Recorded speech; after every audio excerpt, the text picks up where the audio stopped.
Okay, we'll call the meeting to order. If everyone would check your cell phones and make sure that they're turned off. May we have roll call, please? Ms. Moore? Here. Mr. Wright? Here. Lopez? Sheridan is not here. Young? Here. Bob Pollock is absent. Hale? Here. Thank you.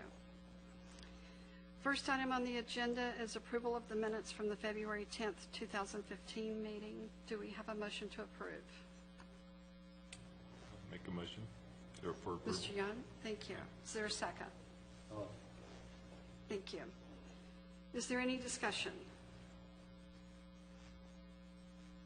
Seeing none, we'll call the vote. All those in favor say aye. Aye. Aye. Aye. Those opposed? Motion carries. The next item on the agenda is public comment. This is the time for anyone wishing to speak to the board about any of the items on our agenda tonight, since those are public meeting items. If you're the applicant, then you'll come up at the time we get to your item. Seeing none, we'll close public comment.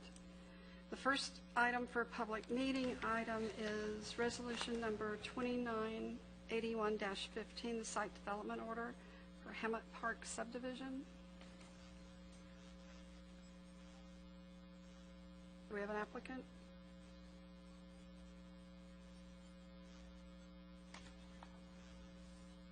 Can you state your name and address for the record? Good evening, David Evans, Evans Engineering, 719 Irma Avenue, Orlando, Florida, 32803, here on behalf of Potomac Land Development for the proposed Hammock Park subdivision. As you remember, this project was annexed into the city recently. It was a little donut hole up in the northern part of the city. Also did a land use change and a zoning change, and now here to present the preliminary subdivision plan to the city so that you can kind of see what we had told you we were going to do back when we presented the three applications that I just mentioned. On the preliminary subdivision plan, we have incorporated a lot of the different elements that we have discussed with the neighboring subdivisions around this property. As you recall, we had a community meeting last year, and then obviously a lot of communication during the hearing process for the annexation and the rezone and land use changes. So incorporating all of those elements and comments into the preliminary subdivision plan, you'll notice that we have taken into account the screening and buffering requirements that both the city requires, as well as some that were agreed upon by the developer to the neighboring subdivisions, both on the south and the east. On the north side and the west side.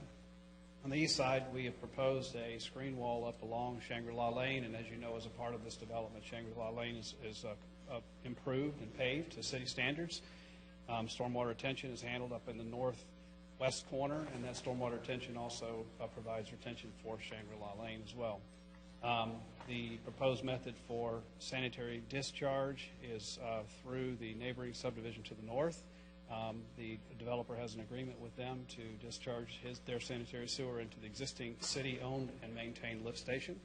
So that was an agreement with them that worked out and obviously benefited both parties so that he could tie in through there and then obviously improve part of their property. During the DRC meeting, we discussed a lot of different applications, recommendations. You'll notice in your memo that was prepared by the city land planners and DRC that there was a couple of deviations requested on the plan itself. And in addition to that, on the memorandum dated April 14th, there were 6 additional recommendations that were worked out during the DRC meeting so that the plan would be consolidated as we have presented it. And those things were obviously listed and can be discussed if we need to before your vote. Other than that, obviously, we are here to answer any questions that you may have regarding the proposed 23-lot subdivision. You can see, based on the site plan, that we've put a lot of time and effort into the different elements, including the drainage, which was some of the elements that were discussed during the annexation process and the community meeting. So I'm here to answer any questions with respect to that. Thank you. Are there any questions of the applicant? Madam Chair, Mr. Wright? you referenced 6. Obviously, we weren't at the DRC meeting, and what we see is a couple deviations and one that was added to our agenda. Could you kind of just clarify what those 6 things were? Yeah, there's a memorandum dated April 14th. Did they get that in their package? So in that 6, there was some request for the HOA to maintain the easements, swales and buffers and vegetated areas in the documents so that the CCRs that are produced during the platting process will contain that specific language. Okay, and just not to make you go further. Yeah. The 6 that I'm looking at here, that's really was just clarifying that. Yes, sir. these That's the areas. ones. Okay. Yeah, on that memorandum. I have some additional questions. Go ahead. One of the things that I just want to be clear on is the 2 deviations that we've looked at in our package, plus additional one, is that there is a request to reduce the front setback from 20 foot to 15, which is a 25% deviation, and the garage setback from 25 to 20. Correct. For, in this case, a 20% setback. All the documents that you have in front of us for the PSP indicate that you're looking for a 40% deviation in these plans. You're looking, the garage setback is set at 15. Correct. So before, obviously, these get passed on, you're going to need to make these corrections to the documents here. Your building setback requirement for a lot that is fronting the road and a front-loaded garage, in other words, a garage that accesses the road directly, is 20 feet. Okay. The garage setback is 25 feet. So what we're requesting is that the building setback be pushed to 15 if it's a side-loaded garage. Understood. Only. So I'm sorry. If So you want, if you look at page 1, your cover sheet, okay, in the deviations box next to the City of Oviedo stamp, number 3 says the request to change the front setback for structure to 15 feet and the garage setback to 15 feet, which is a 40% deviation. So what I'm seeing there is contradicts what I have in my Correct. report. That would be correct. That note, I didn't know what you were referring to. Okay, That so note. I want to make sure you need to, no offense, but if you're going to come up to speak, you just need to tell us who you are and provide information. William Sullivan, 1362 Richmond Road, Winter Park, Florida, 32789. thank you. That note also appears in page 2, on number 3 under the deviations again. Yes. And it also is in the building setbacks on number 8 in the site data where you have 15 foot.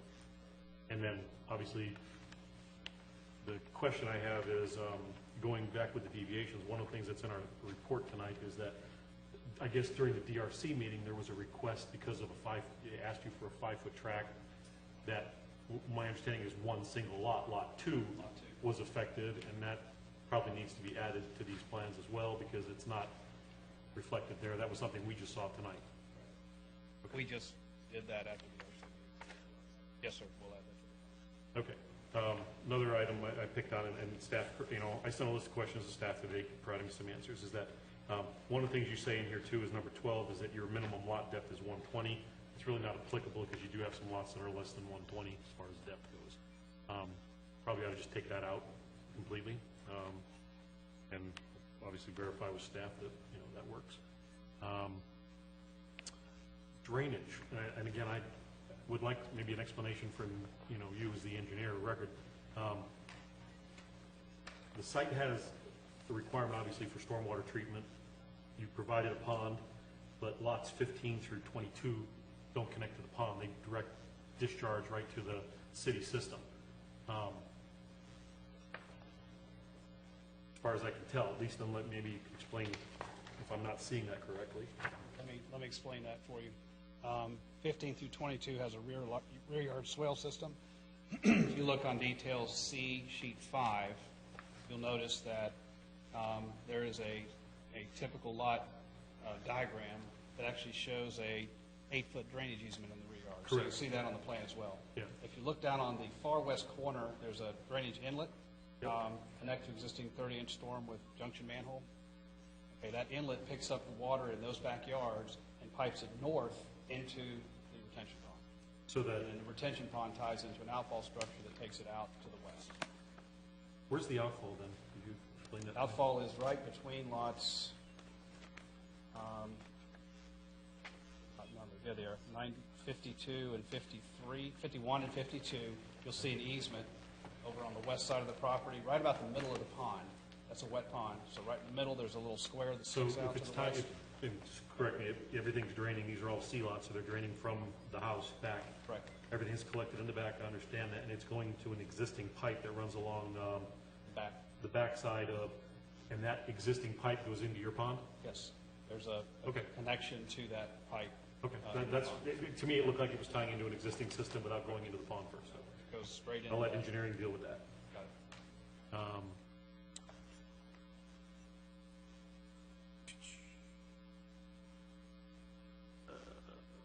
Really, the last thing I had was, I kind of had an issue with lots 4 and 5. Looking at your preliminary grading on the sites, you're looking at an elevation of around 36, and for people here, I'm looking at page 4. Okay. Sorry, I forgot about you guys. You're looking at an elevation of 36.1 for the pad, and the rear elevations along the adjacent subdivision to the north, in this case, is 31.7. So you're putting in a pad that's a foot below the top of the fence. While it's not necessarily an issue for us at this board, it will come to an engineering decision.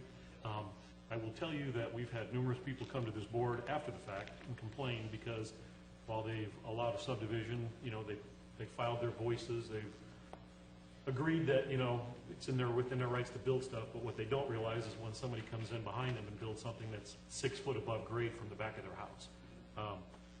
If there's a chance that you guys can look at that before you go back to engineering, I think that would be prudent.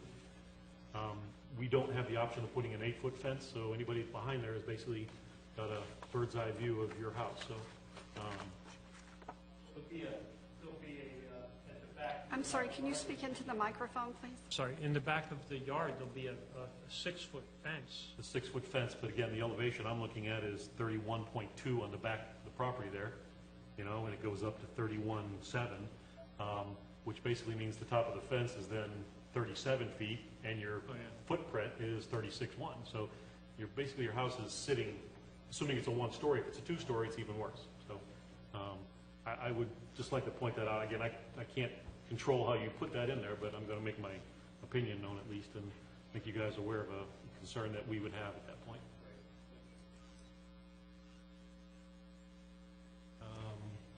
Other than that, Madam Chair, I don't have any other questions for the applicant. Thank you. Are there any other questions for the applicant?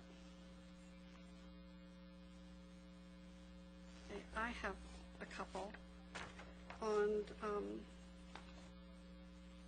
the landscape plan 01. In the center of the page, it says all trees within project limits to be removed. Correct. So exactly how many trees are you removing? I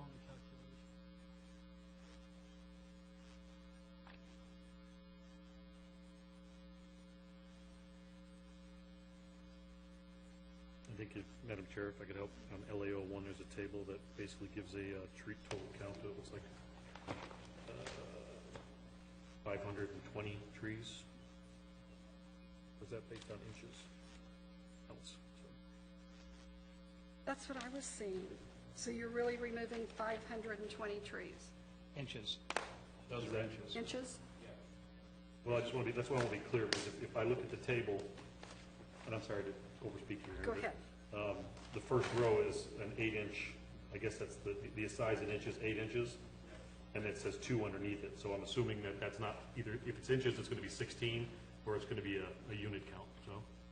Those are unit counts of trees. Yes, sir. So you have that 520. case, that would be 500. So it is trees. 520 trees. Just so you know, this property used to be a tree farm, and before it was a tree farm, it was a celery farm, and it was converted to a tree farm in 1945, and according to the old maps from the University of Florida, this was a farm of like celery or cabbage, whatever you grew out, until about 1950, until about 1948. From before that, it was a thing. They planted trees as a tree farm. The type of trees they planted were water oaks for the most part, which came a point when they couldn't sell them anymore because they're not allowed to use water oaks. They weren't allowed to use it. Okay, that answers some of my questions then about the trees. Are there any other questions of the applicant? Madam Chair, I have a question. No, Mr. Young? Is it known yet at this point if the units will be 3 garage units or 2 garage units? We don't. That we don't hasn't been decided at this point? Okay. And Madam Chair, we're going to hear from staff on this? Yes. Okay. Are there any other questions of the applicant? Thank you. Thank you. May we hear from staff? Thank you, Madam Chairman.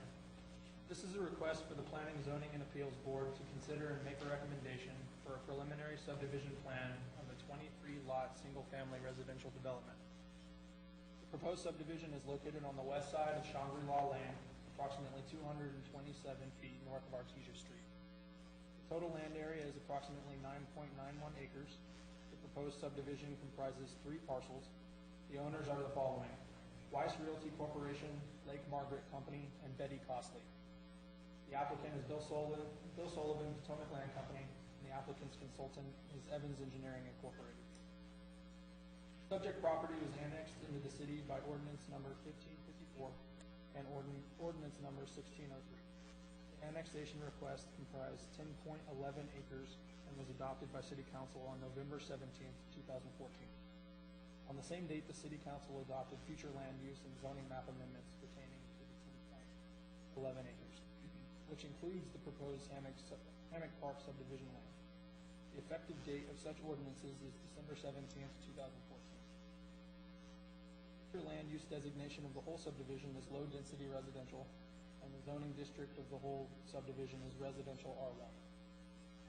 The applicant proposes to build 23 single-family residential lots. The lot sizes vary from 9,600 to 18,886 square feet, distributed as follows. In relation to the total number of lots, lot sizes from 9,600 to 10,000 square feet comprise 66% of the whole subdivision. Lot sizes from 10,000 to 14,000 square feet comprise 17%, and lot sizes from 14,000 to 18,886 square feet comprise 17%.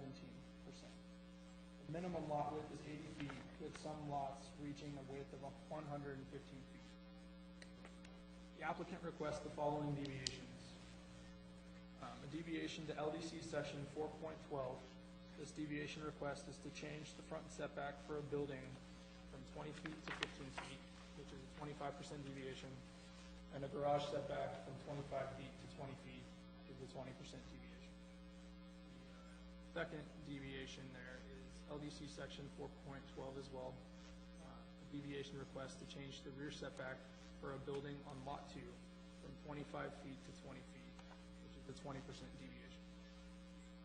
The applicant proposes the subdivision to be a non-gated community with public right-of-ways. The subdivision will have 1 retention pond area, and because it has fewer than 25 residential lots, it will pay a fee totaling $8,130.50 in lieu of supplying a recreation area prior to issuance of site construction type 2 permit. The entrance to the development will include a masonry wall entrance feature, which will be made of precast concrete and stacked stone styling. That is one change from the DRC memorandum. The entrance will include wall signage and landscaping. Interior landscaping will include a canopy tree for every 50 feet of the interior road right-of-way. Concurrency, transportation, and environmental requirements have been satisfied. Potable water and sewer service will be provided by the City of Oviedo, and solid waste capacity will be available through Seminole County. Conditions for the approval of this PSP. The location of the model homes and sales office is being decided upon now, and the plans will reflect their location prior to this resolution going before City Council on May 4th. This condition is listed in Site Development Order number 441-15. The DRC recommendation from its meeting on April 9th, 2015 is shown on the complementing memorandum that's before you, and I'm going to read from there. This document complements the original memorandum. The following discussion states the conditions upon which the Development Review Committee recommended approval on April 9th, 2015. Following recommendations from the DRC meeting on April 9th, 2015 have been included as conditions in Site Development Order number 441-15. Conditions for approval of this PSP include: number 1, the applicant shall add the following language to the DCCRs to address the proposed drainage easement. The HOA shall be solely responsible for routine maintenance and ensure functionality of the approved design drainage patterns, inclusive of all easements, swales, buffers, and vegetative areas at all times. Should any area of drainage pattern demonstrate a pooling or flooding effect, the homeowners association shall bear any responsibility to rectify the drainage pattern to its original intended design, and all costs associated with repair and/or damage. 2. Prior to issuance of the site construction type 2 permit, the applicant must submit to the city a fee in lieu of providing a mini park. This payment has already been submitted. Number 3, the development shall include a 5-foot wide tract along the left side of Shangri-La Lane right-of-way. This is for the placement of a 6-foot high wall to be owned and maintained by the HOA. The wall shall be placed on the west side of said tract. The applicant shall add language to the DCCRs to address maintenance responsibilities for walls and fences owned by the HOA. Number 5, the applicant requests the addition of a 5-foot deviation to the required 25-foot rear setback to allow the rear setback to be 20 feet, which is a 20% deviation. The applicant requested this deviation during discussion at the DRC meeting on April 9th, 2015. The DRC recommended approval of this deviation. Attached pictures, an additional condition, number 6, is to attach pictures of the proposed precast concrete wall with stacked stone styling to the memorandum, and that is on the last page of the memorandum.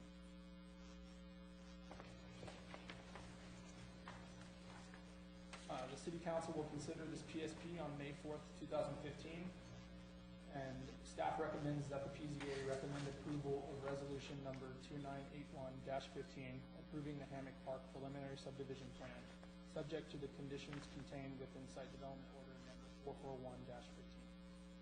That concludes my presentation, and I'm open for questions. Thank you. Are there questions of staff? I have a question, Madam Mr. Chair. Young. Just clarification again, where the request is for a 20-foot front setback for both the garage and the building. I just wanted to make sure I was clear on the earlier discussion relative to the plan, which shows a 15-foot on the garage. Right. For the building itself, they're requesting a 25% deviation from 20 to 15 feet. And the garage, a 20% deviation from 25 to 20. Okay. Okay. Clarifies things. And just to follow up on that, so that's the front deviations, and now we also have one that was added for the back to change it from 25 feet to 20. So Only now on we're, lot 2.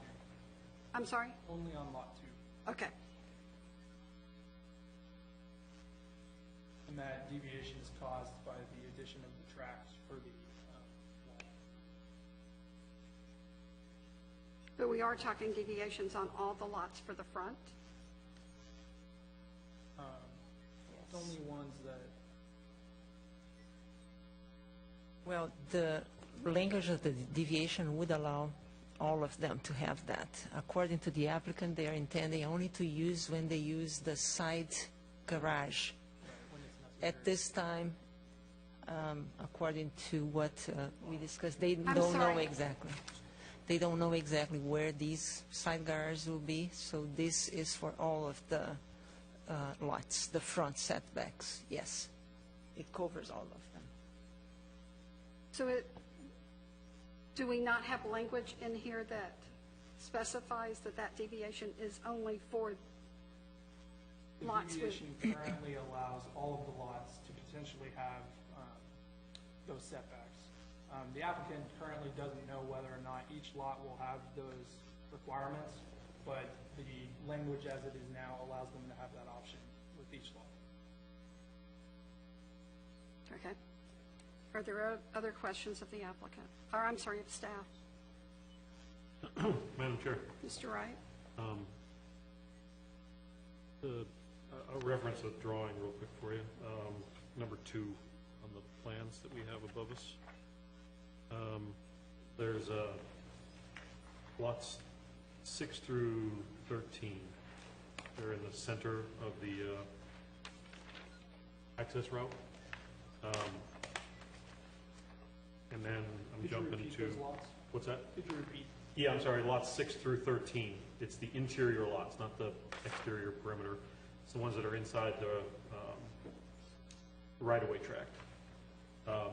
So those 8 lots, and then I'm going to go to jump to page 5 in the plans. There's a typical section there for D in the lower right-hand corner. It's basically the back-to-back lot section. Outside of the pads for the finished floors, they're coming down at a 10-to-1 for 5 feet, and then there's a 40-foot separation between lot to lot, of which inside that's that 18-foot drainage easement, which is, I think it's 1 foot deep. Whether it's 6 or 1, doesn't really matter. My question was, I think I asked you guys earlier, was if there's anything prohibiting the homeowners from putting in fences at this point on any of those lots, you know, that go inside the drainage easement. You have already discussed that with Public Works, and no, they are not prohibited to put them, but there would be one requirement to put them elevated a little bit, with just a post, of course, on the ground, so the water could flow As long as it doesn't freely. obstruct the intended drainage pattern. And that's obviously my concern, is that, you know, we're going to basically put up a series of blocks that would, you know, block the water flow. And then it goes back to the language that you guys put in there for, might be a recommendation then to include that language in there, you know, that there has to be some type of separation maintained for that purpose. Because, again, while we approve it and it goes to development, it may be 5-10 years from now when someone decides to put a fence up there, homeowner's not gonna know at this point that they weren't allowed to, or the fence installer, you know, in that case, but, and then, of course, then we're gonna come back and have issues when the drainage doesn't work, so. So that would be a suggestion, that maybe the language that you just said, that there needs to be at least some type of separation in that language that you guys included for the responsibility of the HOA, that, you know, there needs to be a free, unobstructed, you know, path allows that drainage to work. Okay. This is a suggestion.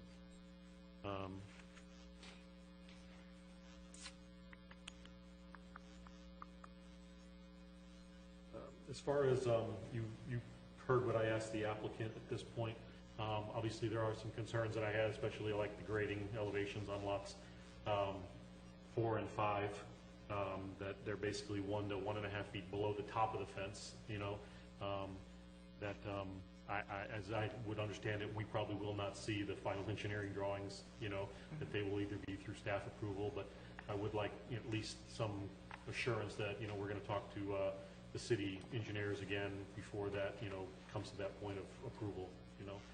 I know a lot of the comments or address that I asked are taken care of from an engineering perspective, but this is our one and only time that we get to see this, and to ensure that everything's being done, you know, best interest of everybody.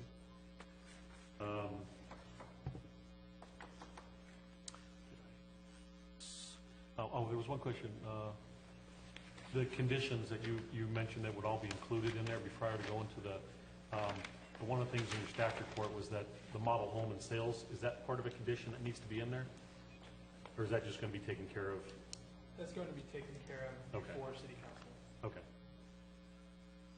Because it wasn't in the report, it wasn't in your SDO, so I just want to make sure that that wasn't supposed to be in there. I don't have any other questions for staff. Thank you, Madam Chair. Are there any other questions for staff?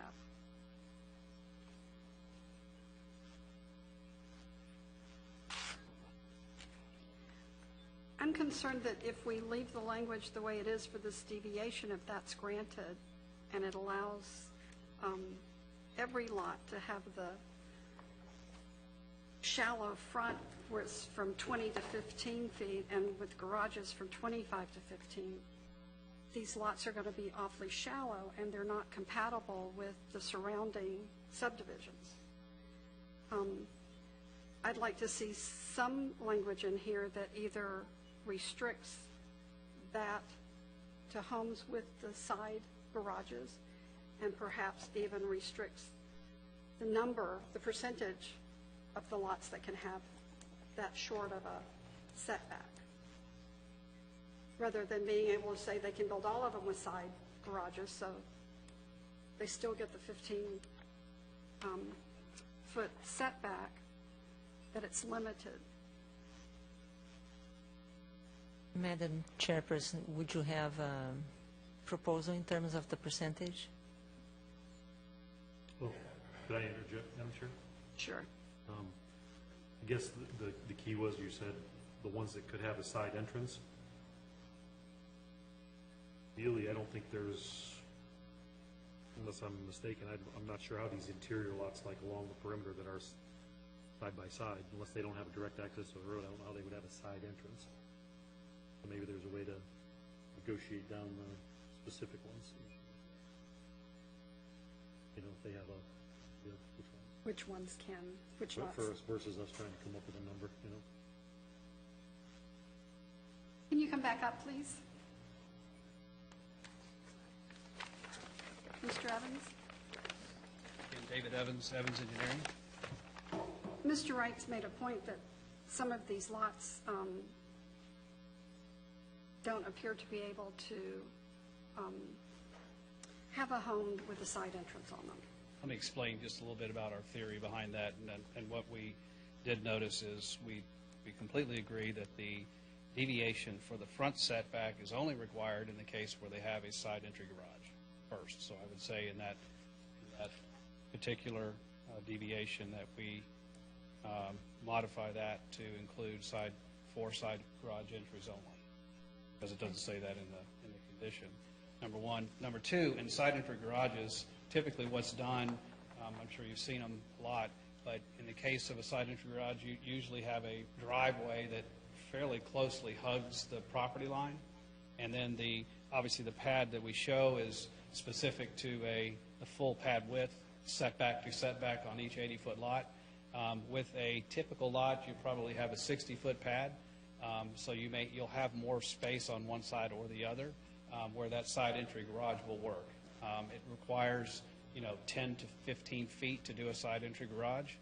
The point of that being that obviously the reduced front setback is based on the fact that there's no car now parked in the front yard, which would impede the sidewalk, which we understand and agree to. So in the case of a side entry garage, typically your driveway is shifted over towards the property line, and then you come in on that side entry garage lot and then turn in, and a lot of times you see them next to each other, where you have a house with a garage on one side and the same thing mirrored on the other lot, where they both driveways are pretty close to each other at the property line as they come in, but the front setbacks are both at 15 and 20 respectively for the garage, and then the two come in on the side with a 10 or 15 foot space from the side lot line to negotiate that term.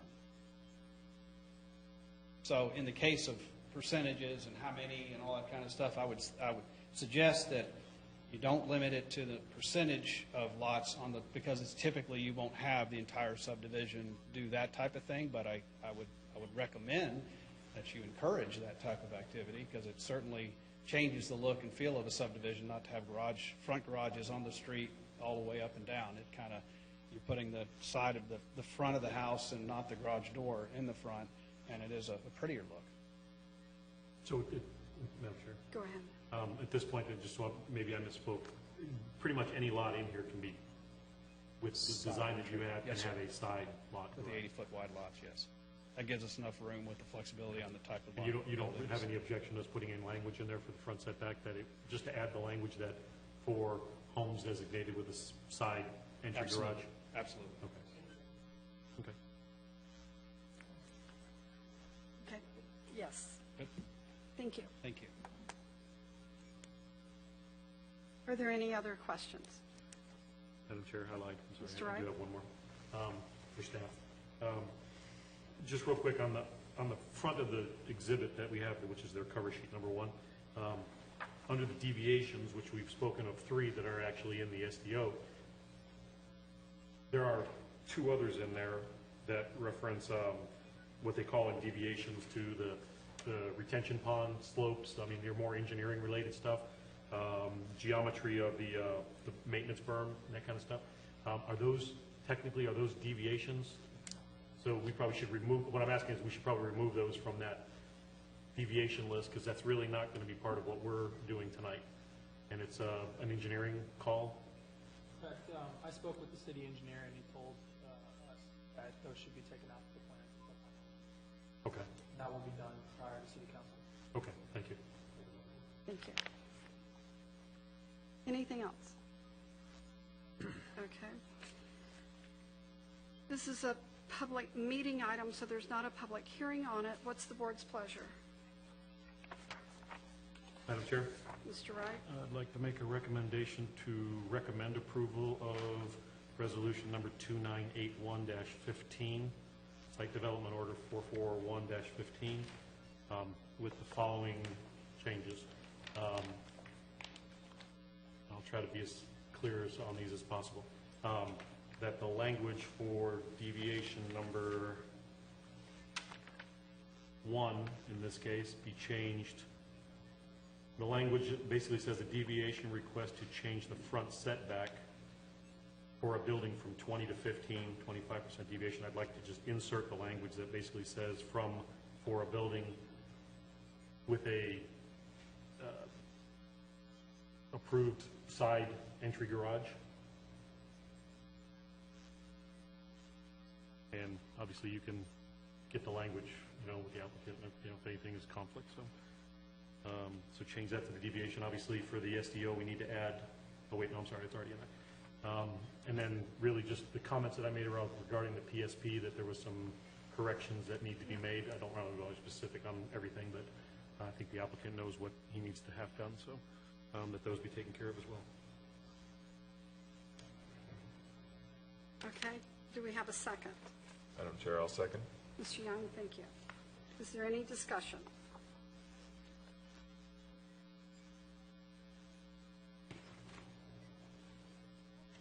Madam Chair. Mr. Wright? I apologize. There was the language that we asked about regarding maybe revising the language about the responsibility of the HOA, especially on those lots for the fence, to at least provide, that the fence can't be placed at dirt level at that point where it impedes the swale. I amend my.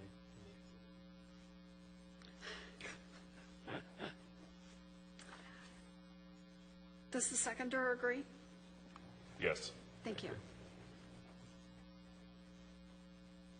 Is there any discussion?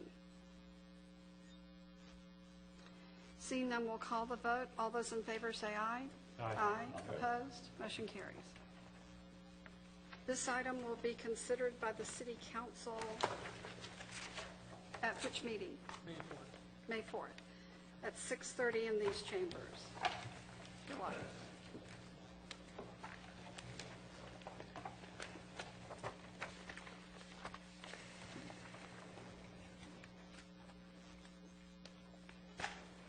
Okay, the next item on the agenda is resolution number 2982-15, Allens Landing at Oviedo.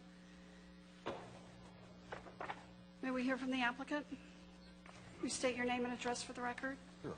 Chad Moorhead, Adam Moorhead and Law, 431 East Horatio Avenue. Here representing the developer/builder. I also have Justin Allen with MI Homes here as well to answer any questions you may have. Earlier this year, you guys recommended approval of a comprehensive land use change as well as a rezone on this property to R1BP. It's a continuation of phase 1.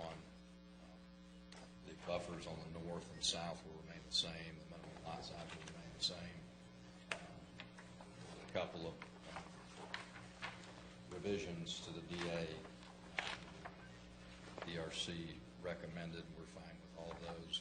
Basically just clean up stuff between on the northern property line. We had the option to do a brick wall versus a PVC fence. We did the PVC fence in phase 1, therefore we want to do the same in phase 2.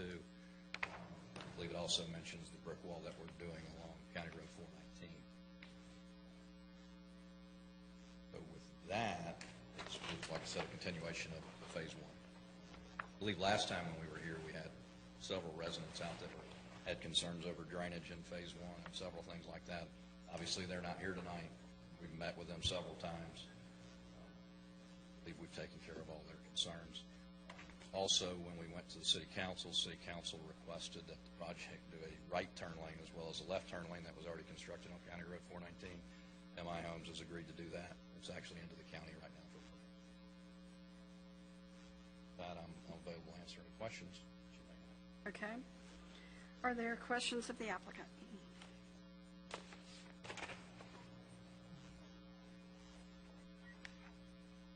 I have one about trees. Okay. On Exhibit 2, page that says trees.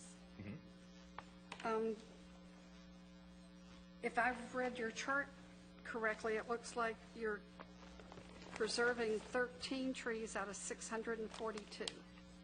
That's what the chart says. Yes, ma'am. And is that chart accurate? It is, we've actually preserved more than that in Phase 1. And you got to remember, this is over the entire project, not just Phase 2. So it looks a little misleading because a little less than half of the project is left. So the majority of those trees that were removed in Phase 1. But, you know, yes, overall that is correct. Roughly 13 trees will be preserved in the development area. We also have the 1,100-foot econ buffer on the west side of the property that's untouched, where all the trees will be preserved. On the southern side of the property, adjacent to County Road 419, it's a possibility that once we get under construction, we can save some more of the trees in through there. So, but this, you know, it meets the code, and but that's pretty much exactly, you know, what we did in Phase 1. But I do believe on the Phase 2 side, closer to 419, we will be preserving some more trees than are shown here. We actually did that in Phase 1. If you go out there, there's a few trees out front that were slated to be taken out that once we got out there, we saved them.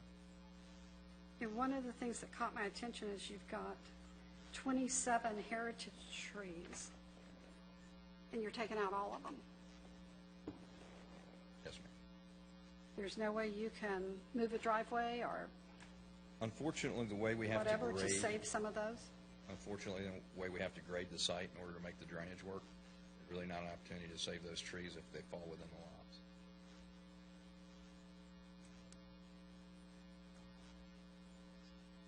Okay. Are there any other questions? Madam Chair, Mr. Young? on the lots 25 through 37, on your grading plan, as you indicated, there was a good concern earlier about just the elevation difference there, and some even indicated or expressed concerns about the runoff. It appears that you did a swale to collect that runoff behind 32 through 37. 25 through 31, I understand, are going to be type A mods where it ridges up for a certain distance in the back of the lot. Have you gotten as detailed to know if that's just going to be a 10-foot ridge or a 5-foot off the back property line there at this point? You can actually go look at it. It's built. So it's about 12 feet to the high point. And the fence, that's one of the things we did with the neighbors. We went out there and worked with them. We pulled the PVC fence back to the field. Okay. We also did a basin that showed how much flow was going to the north before we developed. Went through all this with City Council. We didn't do it in front of you guys because this happened after the fact, but went through City Council and showed that I think the percentage of a basin flowing to the north is about 6 or 7% of what was flowing there before. A little more than an acre was flowing there before we developed. There's about a tenth of an acre. Actually, a little less than that. Right, and so 32 through 37, though. 32 through 37 will have the swale. Swale. I've met Okay. out there with Bobby on it, and I promised him that swale will be there. Okay. It will be.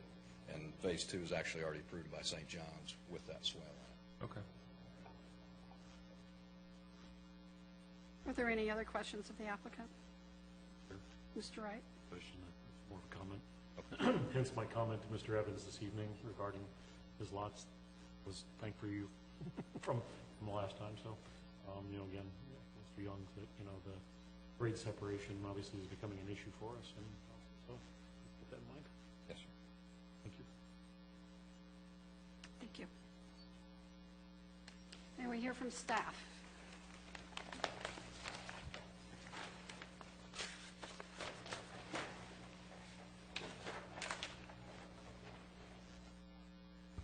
Thank you, Madam Chairperson. This is a request for the Planning, Zoning, and Appeals Board to consider and make a recommendation for the Orleans Landing at Oviedo Preliminary Subdivision Plan with amended and restated non-statutory development agreement, PSP and SDA, formerly known as Enclave at the Sanctuary Master Land Use Plan.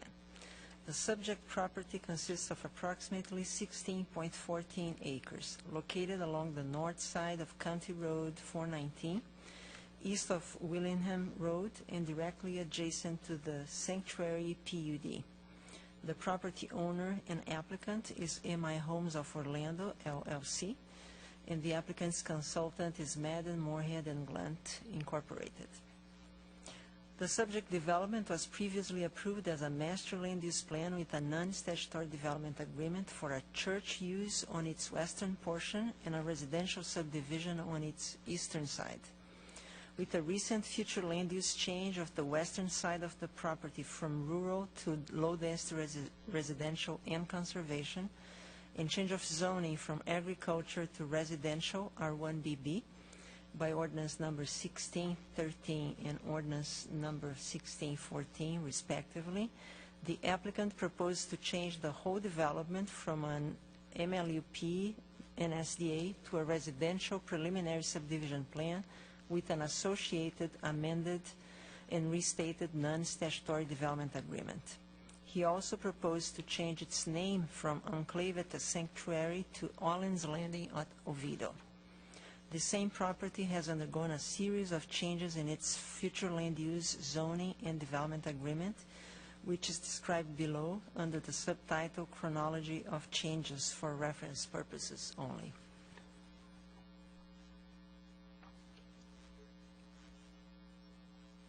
The subject amended and restated NSDA and PSP for the Orleans Landing at Oviedo provide for residential development of a 16.14 acre tract. The proposed development includes the following. The subdivision will comprise a total of 48 residential lots. The subdivision will be developed in two phases. Phase 1 with 31 lots, which is currently under construction, and Phase 2 with 17 lots. The minimum lot size allowed in the R1BB zoning district is 5,000 square feet and minimum lot width of 50 feet. All the lots proposed are compliant with the R1BB zoning district. The setbacks proposed are consistent with the R1BB zoning district, front setback of 20 feet for building and 25 feet for garage, structure side setback of 5 feet and rear structure setback of 20 feet. And additionally, the applicant requests that all corner lots have a street side setback of 15 feet. The maximum building height shall not exceed 35 feet. 2 wetlands and 1 surface water were identified in Phase 1 of the project and delineated in the PSP. Upland wetland buffers with an average width of 50 feet and minimum width of 25 feet shall be provided adjacent to on-site wetlands. These buffers shall be maintained in their natural state. The conservation area within the 1,100-foot Econlocache River Protection Area is demarcated in the PSP and shall be maintained in its natural state. This area is within the Phase 2 of this PSP. A 7-foot wide landscape buffer and fence will be provided on the back of lots 25 through 37 and along the back of Tract F, which is a retention area, with landscape as described in the non-statutory development agreement. All internal rights of ways within the residential tract shall be private. Potable water and sanitary sewer will be provided by the City of Oviedo. The project shall have one primary access point, being a full access entrance and connection to County Road 419, located approximately 1,600 feet to the east of Willingham Road, which will align with existing paved median crossover in County Road 419. This full access point will have a dedicated right turn lane. There will be pedestrian connections from 419 to the internal streets through cul-de-sacs. All that is described in the development agreement that you received today, both the strike-through and underlined copy and the clean copy. The DRC had its meeting on April 9th of 2015 and recommended some changes to the development agreement. These changes are described here. The first one is just an update of all the dates and the meeting dates in the proposed non-statutory development agreement. The change in page number 3, last paragraph, relates to the issuance of and requirement of all permits by other agencies. This change was motivated by discussions with our city attorney due to recent legislation that requires or doesn't allow cities to require other jurisdictions' permits unless they were denied for that particular development. So we changed the language, and I read that for you.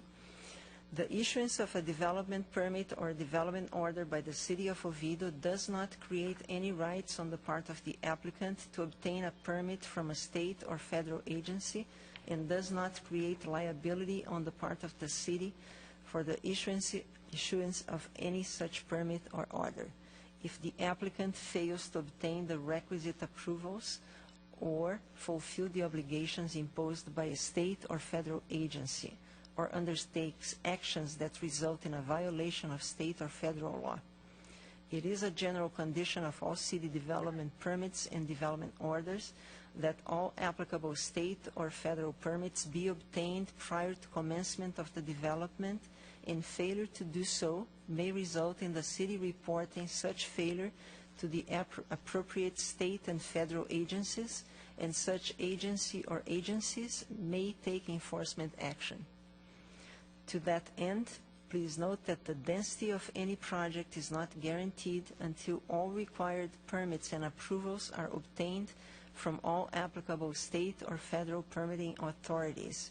The density of the project may decrease due to compliance with such permits or as otherwise set forth herein. The city reserves the right to enforce all city codes and ordinances relative to the subject property.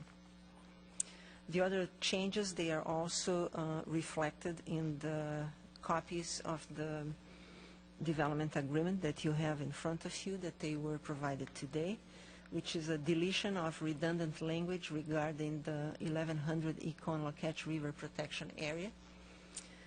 The fourth one was the change in the table to add the proposed 6-foot brick wall to the description of the south buffer yard. That's something that the applicant is proposing to provide. It's not a requirement. Removal of the references to the brick wall in this paragraph, which is on page 6, section 5B3, since there is no intention to build a brick wall on the north buffer yard, and the fence is being constructed instead, a PVC fence. On page 6, section 5B, addition of new language addressing the brick wall that will be constructed in the south buffer yard along Country Road 419. And finally, on page 7, addition of new language addressing the westbound right turn only lane that will be constructed on Country Road 419. These were to memorialize in a development agreement things that are already in the PSP.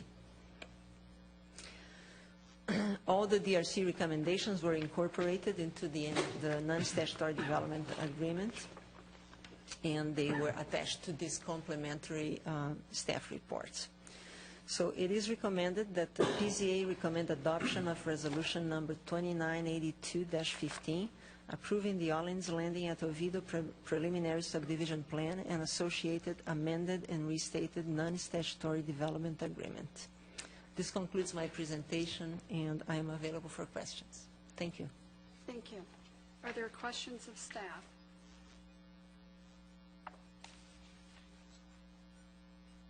Mr. Wright? Nothing? Okay. Anyone else? I am surprised. Okay, this is not a public meeting item, so what, or not a public hearing item, so what's the board's pleasure? Madam Chair, I make a motion for a recommendation for resolution number 2982-15 for Allens Landing at Oviedo.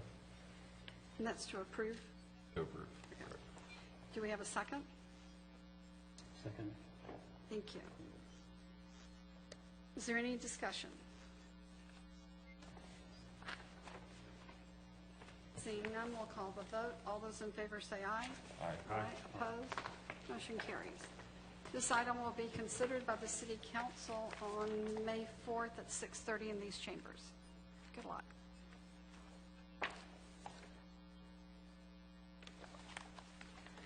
Okay, the next item on the agenda is resolution number 2983-15 for the preliminary subdivision plan for Harper's Landing. May we hear from the applicant?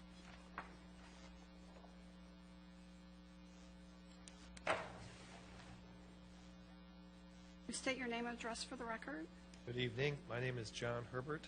I'm with American Civil Engineering Company, 207 North Moss Road, Suite 211, Winter Springs, Florida, 32708. I'm here tonight to talk about Harper's Landing, PSP, and give a broad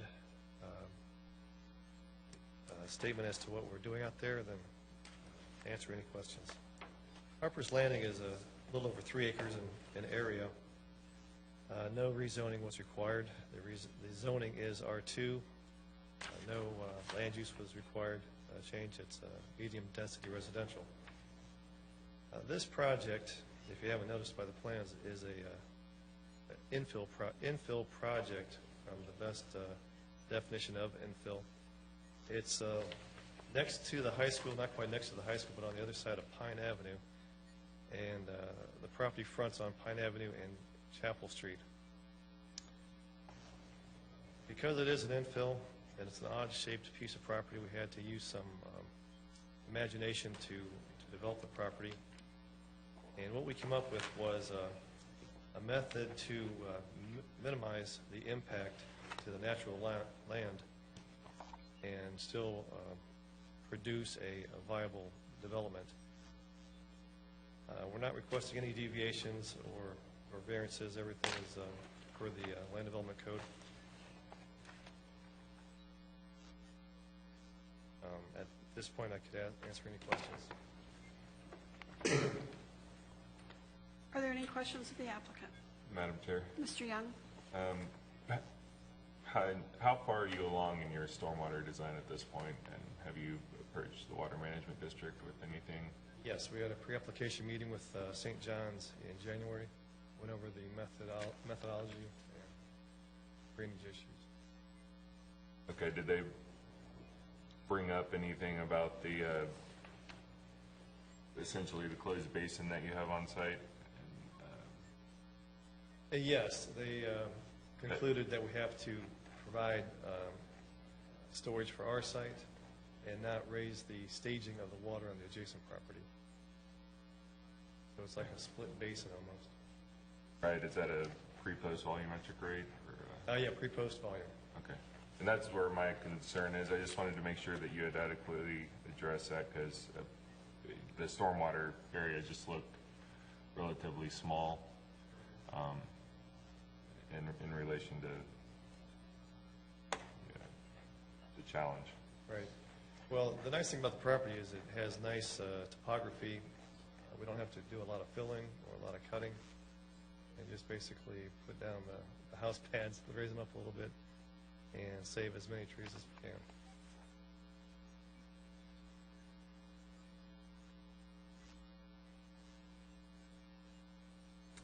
Do you have anything else, Mr. Young? And again, this is a little bit further down the line probably with the engineering on the stormwater, but at this point there's the volumetric rate, anything over that is what's just going to go into the existing system out in the right-of-way there.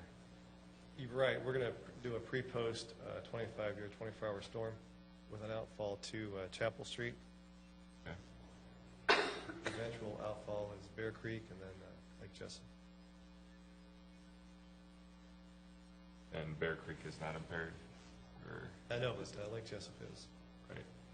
So you're not being there's no dry pretreatment or anything along those lines that's required? I have to show adequate mixing prior to discharge to Lake Jessup. Okay. And at the meeting, they didn't seem that'd be too difficult to do since we have a pretty good length of flow to accomplish that. Okay. That's it for me. Thank you. Are there any other questions of the applicant? Madam Chair. Mr. Wright? Looking at page 4 of 9 of your preliminary site plan. I've already asked the question of staff. I think I've gotten my answer, but there was a note in the middle that points between lots 3 and 4 that was basically calling for an emergency stabilized access route Right. through that area. They said that's not necessary, or that the determination I understand from the fire department now was that for fire, lots 1 through 4 are going to be accessed off Pine, and Right. that the remaining lots 5 through 10 would be accessed off of Chapel. So again, the plans basically indicated, I was trying to determine whether there was actually, you were planning on a potential fire access across lots in front of 4 and 5. Like No, sir. Okay. That was, we were trying to prevent this development being a cut-through for school traffic. Understood. So that's Okay, how this you can design. probably just take that note off the plans then. Right. Wait, it's there. Next question I had was, it's really more about the trees. And obviously, personally, I appreciate you trying to save as many as you can. That's awesome. But through the way you did the calculations, there are some lots that I looked at that I don't necessarily know how you're going to do that. So, in my opinion, I think they need to be included in the removal process. I know that you have a note in your plans that basically says that you'll address trees that conflict with the houses on the plans, but if you could indulge me here, there's like on lot 9, there's a 30 and a 14 that are sitting dead center in the middle of the pad that I'm not really sure how you're going to logistically get around them.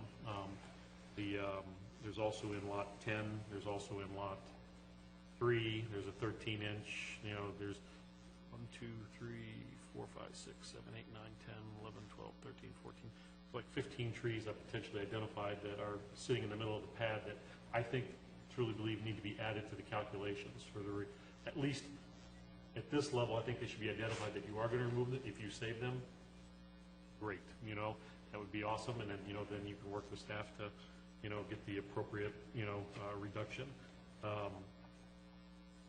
I'm just asking the question, particularly lot 9, how would you get around saving that 30-inch tree?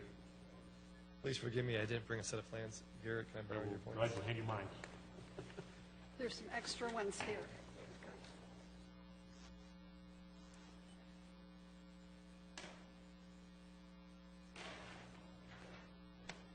And for point of reference for you, once you get to that page, it's page 5.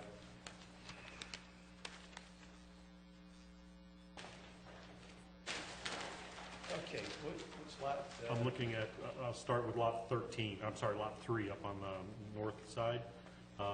There you've identified lot 3 with a pad of 62.7, but then there's 3 trees in the middle of the pad that have been identified for removal.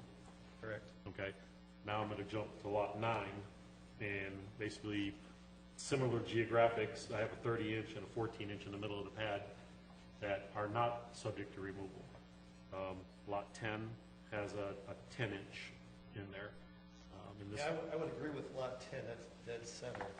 And lot 9 and 10 are both a little bit wider, not wider, deeper than the other lots. We could revise this lot, or this tree analysis table, include those two trees on lot 9 and that 10-inch on lot 10. Or if we could maybe have a third category. Right now, there's 2 categories, saved and removed. Could there be like a third category of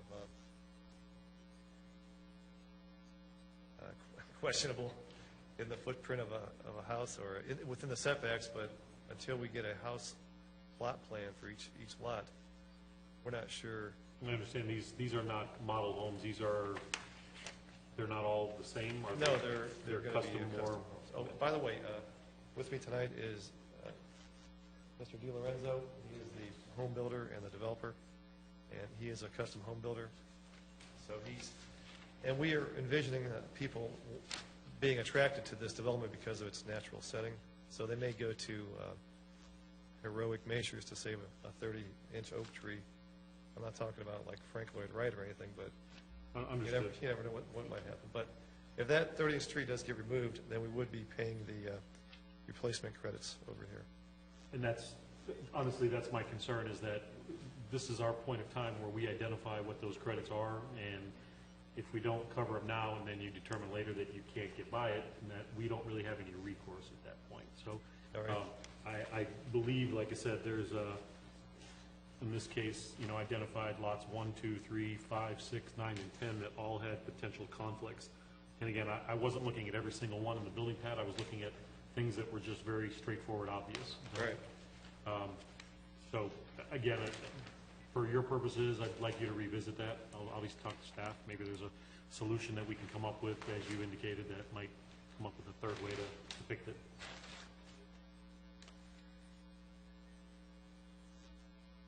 All right. Yeah, I agree that some of these, like Lot 1, as you're saying, if it was located on the south side of the property, there are 13-inch oaks, 9-inch oak, 12-inch oak. I think really all I identified was there was 3. There was an 8, a 9, and a 12. Like I said, it's not all of them because I know you have the flexibility to move things around. But I would just I think I'd rather see our tree table potential removals be a little bit more realistic, as I guess is where I'm leaning towards. So. Okay. We could probably take care of this right now, so we don't have to come back and reappear. Would that be okay?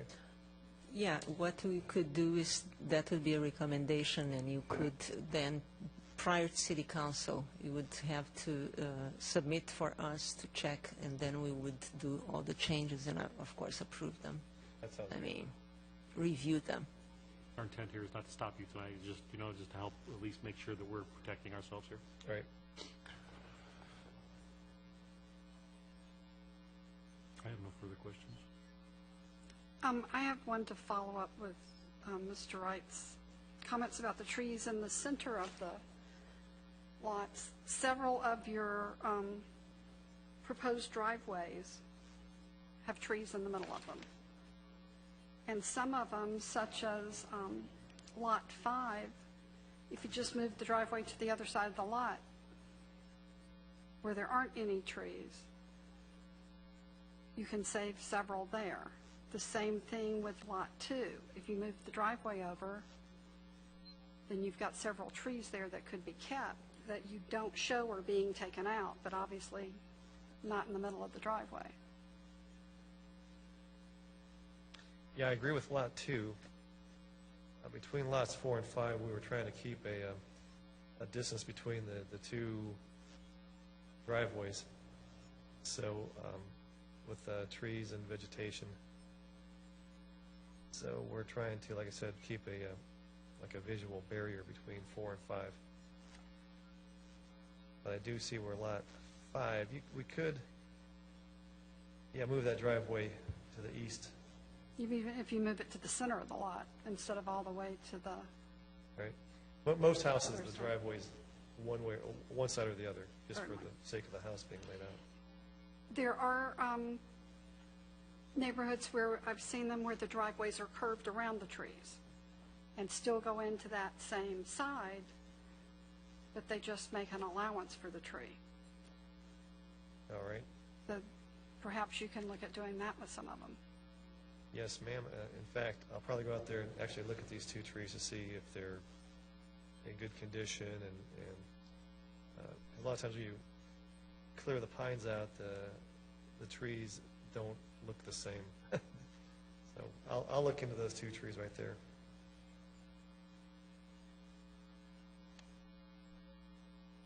Okay. Perhaps Lot 3, if you curve that one around, you've got looks like a 13-inch oak on the side of the driveway. Right. If you curve it a bit, you might be able to save that one too. Are there any other questions of the applicant? Thank you. Thank you. May we hear from staff? Thank you, Madam Chairman.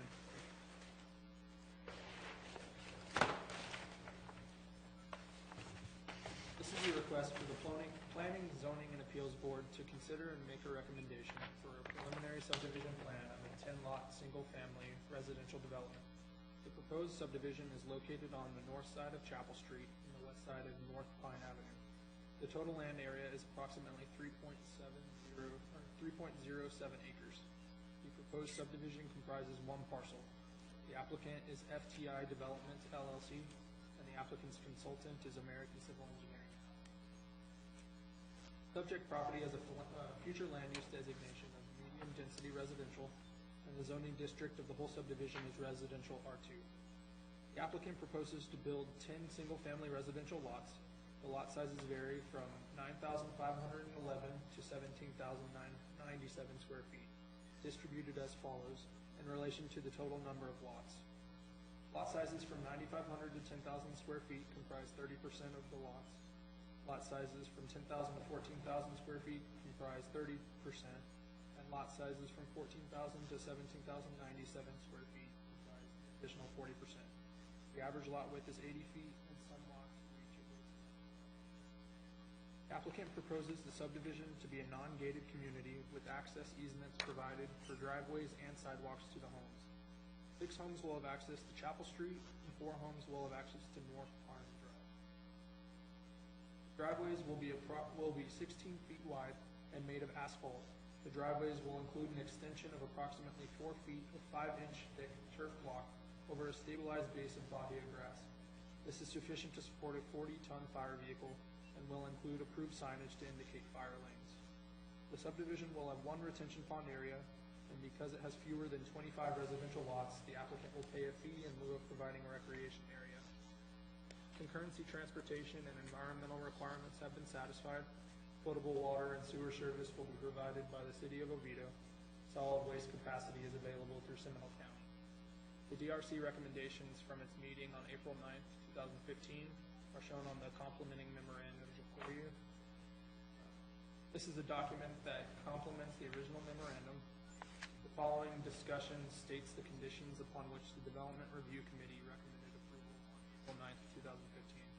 The following recommendations from the DRC meeting on April 9th, 2015 have been included as conditions in Site Development Order 442-15.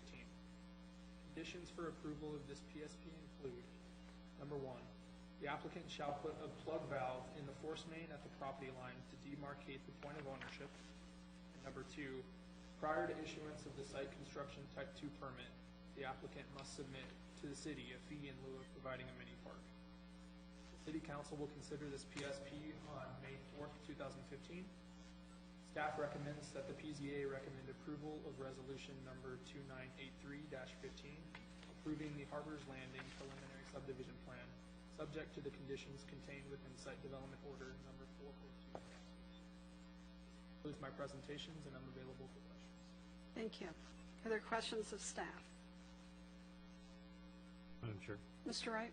I provided you earlier a list of lots that identified trees that I thought should be included in the calculations. I guess I'm asking this question is, what are the differences if we don't include them now to the developer versus if we include them now? Is there a physical cost at this point? How is the credits assigned? Does it affect the credits, I guess, at this point? We don't include them now.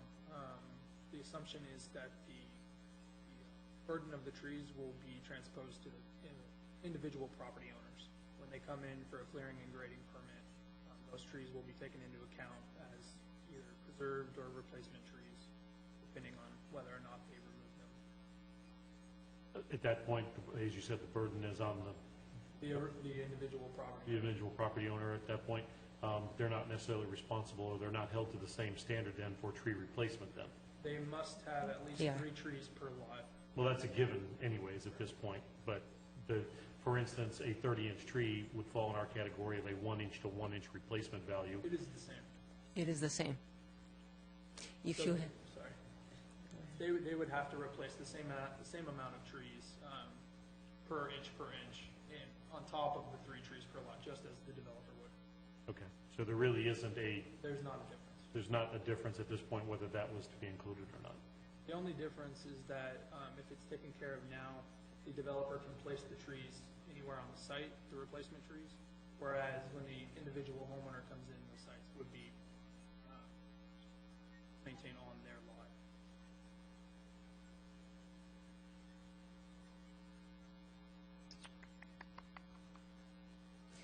If I may, Mr.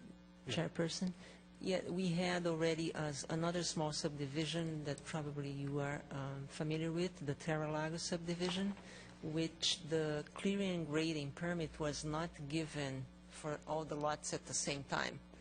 They are given individually to each one when the house is built. I'm not sure how the developer wants to proceed in this subdivision, but when we give the clearing and grading and tree removal permit, we obviously have, after the final engineering stage, this will be more defined, and either it will be for the whole subdivision, and it will have to take care of all the replacements and credits, or it could be that could be an option to be at each individual lot, which they would have to apply for a clearing and grading and tree removal permit, and we would review with the same type of criteria.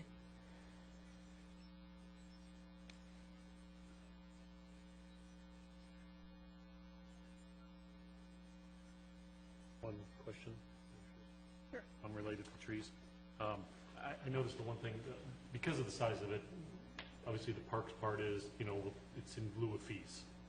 But I did notice that, like on sheet 8, the stormwater pond is being referred to as a private park. There's no credits for them for that availability or anything like that? I mean, is it because of the facilities at that point versus just the open space?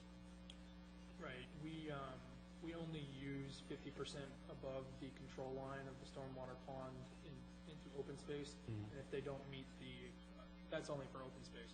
But since they are under the 25 units for the whole subdivision, they don't need a park. Okay. I just didn't know if there was if that counted towards taking away from the fee in lieu of fees, kind of stuff. Usually we don't take away because recreation areas are not the same exactly as open space in their definition. They have to be usable. So the dry retention pond not necessarily could be usable as recreation all the time. Okay. So for recreation purposes, Recommendation it doesn't... would be to not call it a private park in the plans then? Sorry? Not to call it a private park in the plans? Yes, yeah. Yes. Okay. I'll let you work that was it. Okay. You want to come back up to the podium if you want to address it?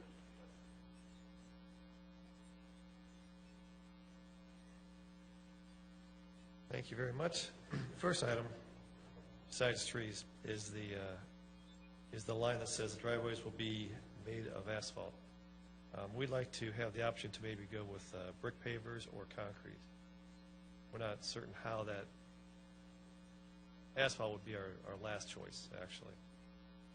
So we'd like to maybe upgrade it to, like I said, brick pavers or concrete. It would be a hard surface, but we don't want to have to do asphalt if there's enough in the budget to upgrade the drives. Mr. Wright? Are you talking about like your access roads? Yes. Okay, so for instance, like on sheet 5 of the plans, there's a shaded area, kind of shows the route.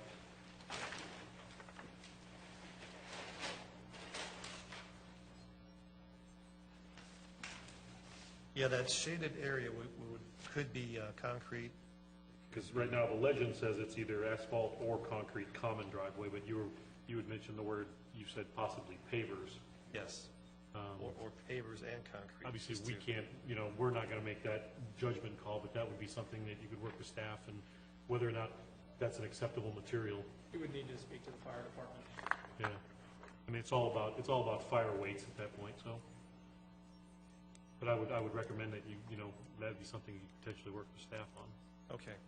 I mean, any objections to that? No objections to that Okay. from And then, board member. back to the tree discussion. If you look at the tree analysis chart on sheet 5, preserving 890 inches, and our replacement tree credit is 116 inches. So, correct me if I'm wrong, which I might be, but I think we have enough in preserved trees, even by reducing the few on lot 1 and the others on 9 and 10 and 5. We'd still be preserving enough trees where we don't have to have a replacement tree because we're getting credit for all the ones that we are saving. The developer would rather not pull individual permits for lot clearing and grading because it's real expensive to move heavy equipment in and out, and we don't want it to run over the roads and destroy the pavement. So we'd like to do all of the tree removal and the grading, all that infrastructure in one phase. So that would be my request. Is that how you guys see it?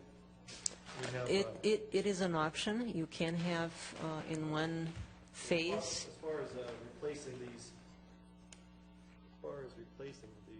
trees, these extra 10 trees, call it, we have enough.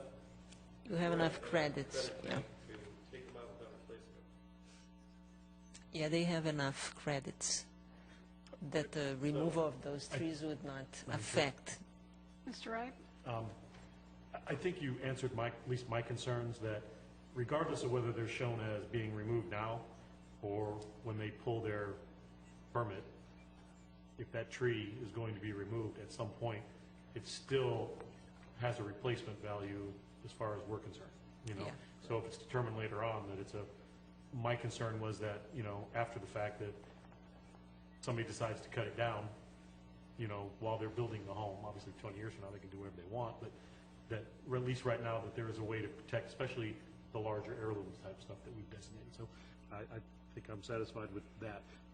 On the other side of it, for you, there are, again, some unrealistic depictions on the plans. I agree. We have driveways, as Moore pointed out, and we have some pads that really obviously don't make sense. So, you know, so I think in the sense, maybe you still should go back and do a realistic check, you know, and then work it from that respect is how All I. right, so could Garrett possibly email your list so I can look Absolutely, he has a at copy of it.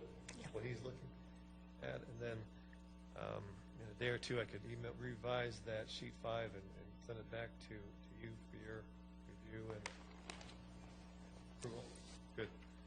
Yeah, we can do that, and we can send to you whatever you have sent to us. We can send to the members of the PZA just for your information. Once it leaves But us. that would be done before City Council. Right. It has to be done before the City Council, yeah. Okay, Once it great. leaves us, I'm Once it not leaves sure us, we we'll can do never see anything it- We'll about never it. see it again, and nothing we can do about it, so.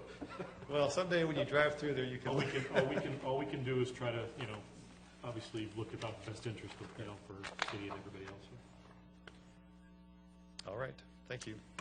Thank you. Are there any other questions? Okay, this is not a public hearing item, so what's the board's pleasure?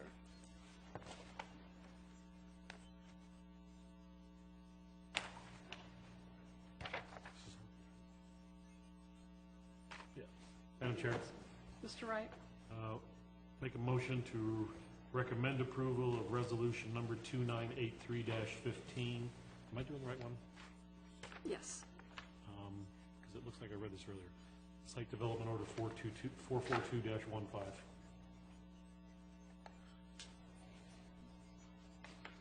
Is there a second? Second. Mr. McCall, thank you. Is there any discussion? Seeing none, we'll call the vote. All those in favor say aye. Aye. Opposed? Motion carries. This item will be considered by the City Council on May 4th, 2015 at 6:30 in these chambers. Good luck with your project. Thanks for looking out for the trees. Madam Chair?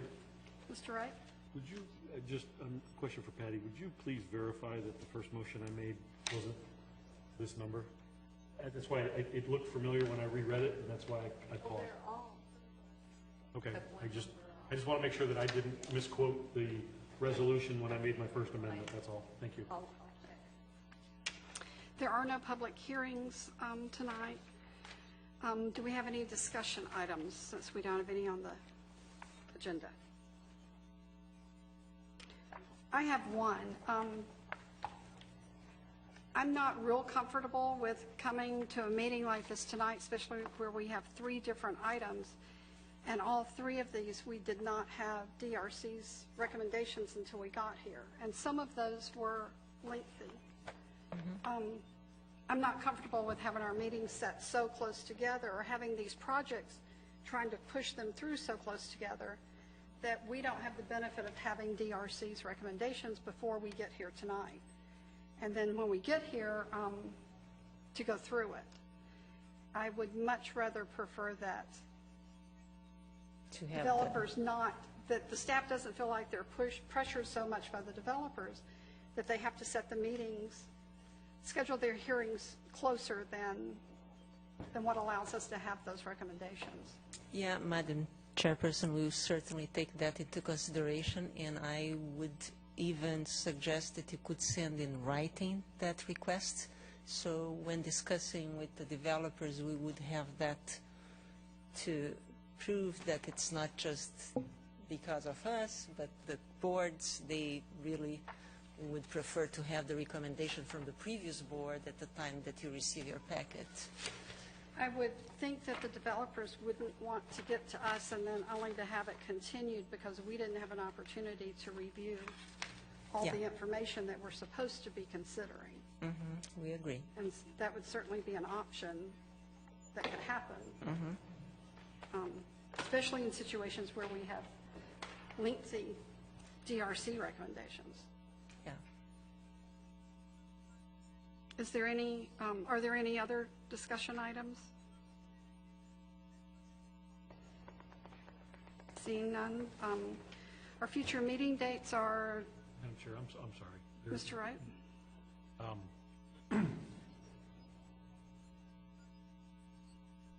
As I said earlier today, I gave you guys a list of questions. We're talking about concerns.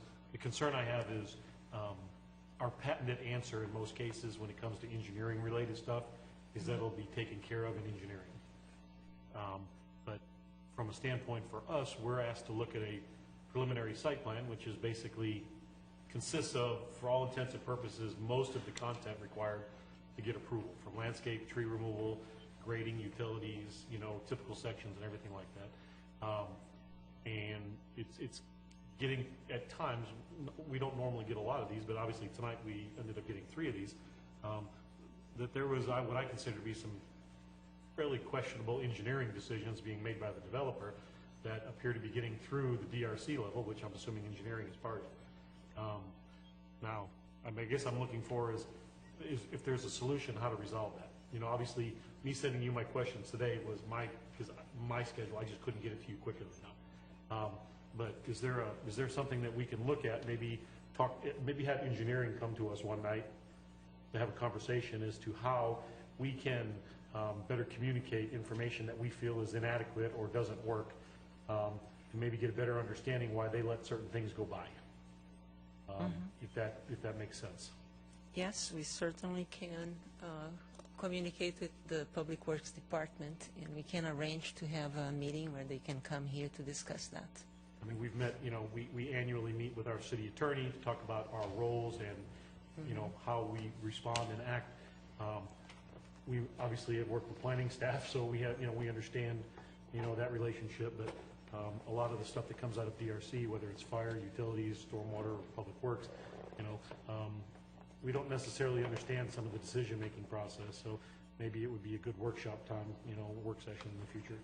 Sure, we will certainly check that with the Public Works Department and see in which date that they could come, and we'll let you know. And again, specifically, it goes back, while some of us have engineering-related skills, people that don't, it might have benefit to Certainly. other members of the board that don't have that. not to keep beating on a horse here, but Okay. Okay, are there any other discussion items? Okay, our future meeting dates are April 28th, May 12th, and May 26th has been canceled. Do we know if we have items for the April 28th and May 12th? We don't have anything by now. So Have an item. the 12th of, I don't have my, So April 28th, it Maybe. may, now I remember, it's a zoning map amendment. for the May 12th? Yeah, most likely it's that. And as always, if you know you can't be here, please let Patty know ahead of time so that we can make sure that we have a quorum. Is there anything further? Okay, do we have a motion to adjourn? made. Do we have a second? Second. All those in favor, say aye. Aye. We stand adjourned.